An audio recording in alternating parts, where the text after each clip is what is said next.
Assalamualaikum warahmatullahi wabarakatuh.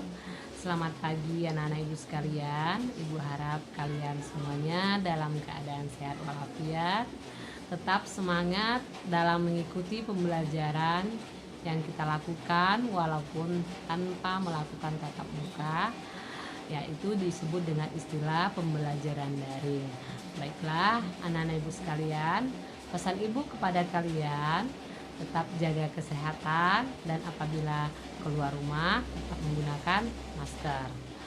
Materi pada hari ini akan ibu sampaikan yaitu teknologi jaringan berbasis luas atau disebut dengan istilah WAN pada kelas 11 TKJ untuk SMK Negeri 1. Materi yang ibu bawakan adalah berjudul WAN. Ada 4 yang akan kita bahas nantinya tentang WAN. Yang pertama, apa itu WAN? Yang kedua, kelebihan dari WAN. Yang ketiga, kekurangan dari WAN. Dan yang keempat adalah perangkat apa yang lazim digunakan pada WAN. Baiklah anak-anak ibu, yang pertama kita bahas tentang apa itu WAN. WAN adalah singkatan dari kata Wide Area Network. WAN itu adalah jaringan yang menghubungkan antar perangkat dengan area yang cukup luas, yang sangat luas dengan skala yang besar. Contohnya jaringan antar wilayah, bahkan antar negara. Ya, dengan adanya jaringan WAN ini, ya, kita dapat berkomunikasi antar wilayah maupun antar negara dimanapun dan kapanpun. Contohnya, kita dapat berbagi informasi mengenai wisata, kita dapat berbagi berita, atau kita dapat berbagi informasi tentang jual beli, dan banyak sekali informasi kita dapat berbagi dengan jaringan WAN ini. Kemudian yang kedua adalah kelebihan dari jaringan WAN ini sendiri. Yang pertama, ada 4 nanti poin dari WAN, kelebihan WAN itu. Yang pertama yaitu menjadi server atau data, menjadi server database. Artinya di sini dia menjadi server database bisa digunakan pada database bank, kemudian menjadi server video untuk seluruh dunia. Kemudian dapat kelebihan yang kedua yaitu dapat berbagi software atau resource dalam area yang luas. Kemudian dia yang ketiga dapat menjadi server email atau alat komunikasi yang sangat luas untuk mengirim informasi, kemudian dapat untuk chatting dan lain-lain. Kemudian dapat diakses dari mana saja dan kapan saja. Yang tentunya kelebihan WAN ini tidak dimiliki oleh jaringan yang cakupan kecil atau skala yang kecil.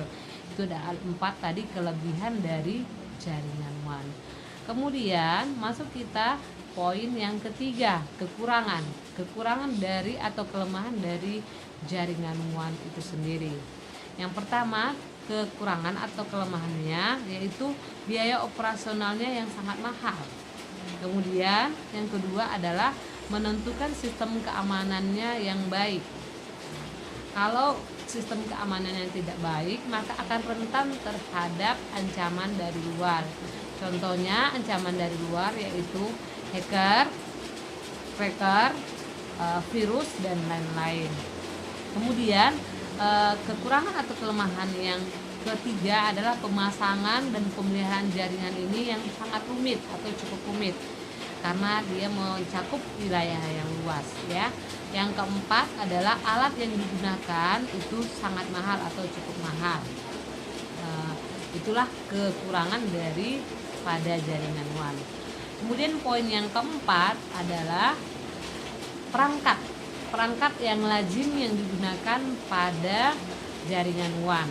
Ada 4 nantinya yang akan ibu jelaskan kepada kalian. Yang pertama itu adalah modem. Yang kedua adalah router, yang ketiga adalah switch, yang keempat adalah hub. Baiklah anak-anak ibu akan jelaskan yang pertama adalah modem. Apa itu modem? Modem itu istilah katanya adalah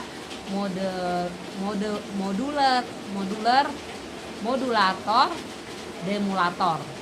Modem, modulator demulator, yang fungsinya dapat mengubah sinyal digital menjadi sinyal analog dan sebaliknya terlebih dahulu ketika proses pengiriman data. Modem ini ada dua jenis. Yang pertama modem dalam bentuk USB, yang kedua modem dalam bentuk ADSL. Kemudian perangkat yang kedua adalah router. Fungsi dari router ini menghubungkan jaringan, mentransmisikan informasi, menghubungkan jaringan ke ADSL. Perangkat yang ketiga adalah switch. Fungsinya sebagai penghubung antar beberapa perangkat yang terdapat di jaringan komputer. Yang keempat adalah hub. Fungsinya sebagai penghubung antar beberapa perangkat yang terdapat di jaringan komputer.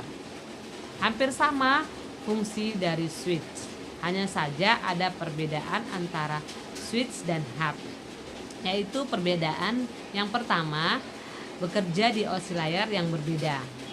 Yang kedua, cara kerja mereka juga berbeda.